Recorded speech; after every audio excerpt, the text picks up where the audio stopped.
The Hungarian Revolution of 1956, a retrospect. As I sit in my room while a pandemic shuts down the planet, I think of what kind of turning point this will be. I think of the Hungarian Revolution in 1956 and the indecision that existed within the government of that time. Now, these are separate issues, but I think we can find some common themes. We see indecision and a retreat to defend big business in the United States Congress, while not wanting even to give crumbs to the average citizens. Established governments can grow corrupt and out of touch. It matters not the political leaning. What is important is that the government being able to meet the basic demands of the people and work from that foundation. János Kadar, after the events of 1956, liberalized Hungary and made careful chess moves to keep the Soviet officials and the Hungarian people content. While today we hear about the Chinese flu or Wuhan flu from Trump bristling at China,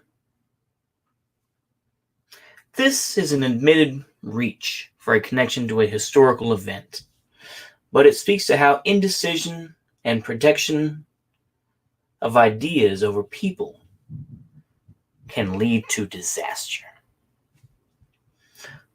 Hungary, being part of the social bloc and being a Marxist-Leninist state in broad terms, was inflexible at easing the grip of the secret police on ordinary citizens, among other issues. While the United States wants to maintain the free market and keep the economy going, being inflexible to the needs of the people, potentially losing their jobs. There's a lot of fear across the world today. I cannot speak to all of it. What I can speak to you on is what I see.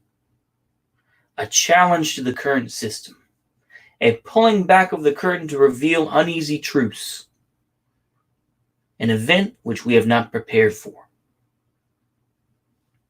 1956 saw the Marxist-Leninist system lose interest in mainstream leftist movements in the West, which led to the creation of the idea of Euro-communism. What will the pandemic in 2020 lead us to abandoning or rebranding? Just as 1956 was a challenge to the status quo, this pandemic is confronting our own tired system and its many failures, including subservience to the market. While the 1956 revolution did not release Hungary from Soviet control, it was seen by the West as one of the first rays of light to pierce the Iron Curtain. Will we see the free market lose countries as the Soviets did with Romania and Yugoslavia? That is yet to be seen. The tide is rising. The tide is rising, however. All we can do is get ready to swim or have a boat ready. When the tides recede, what shall be left? In closing, I say to you, be cautious of movements, stay close to your family, and adapt yourself to the burgeoning future which awaits us all. And with that, my dear colleagues and friends who will hear this, I bid you adieu, and I hope that you can find some solace in my words. Thank you, and have a good night.